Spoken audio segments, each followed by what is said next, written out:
всегда был на передовой во всех вопросах, что касается... Вот, нас собралось не менее 100, дойдем до аэропорта, но это, видимо,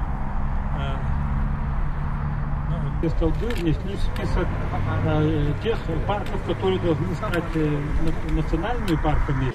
Мы имеем право на экологическую чистую природу, у нас это все прописано.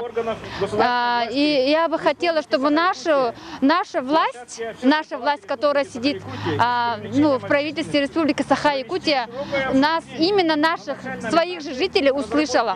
Я пришла в поддержку нашей республики, потому что у нас иногда некоторые министерства природы и так далее, они закрывают глаза на то, что сточные воды, да, например, не перерабатываются, а просто сбрасываются в река Вилюй, там Алроса, да, есть, река Алдан, река Лена.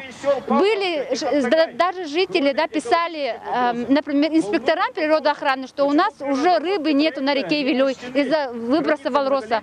А у нас все подставное, я думаю, инспектора почему-то закрывают глаза и не пишут предписания. И я хочу, чтобы экологическое законодательство соблюдалось в такой мере, какой она есть. Почему производство другие-то не делают? Например, авиационные заводы, автомобильные заводы. Но это невозможно, потому что у нас очень сложная, скажем, инфраструктура и очень дорогое топливо, дорогое электричество и очень дорогая логистика, транспортная логистика. Таким образом, это все невозможно сделать.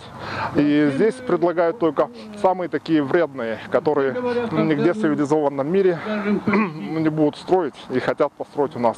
Но лучше пускай Якутия останется экологически чистой территорией, как бы для будущего всего человечества.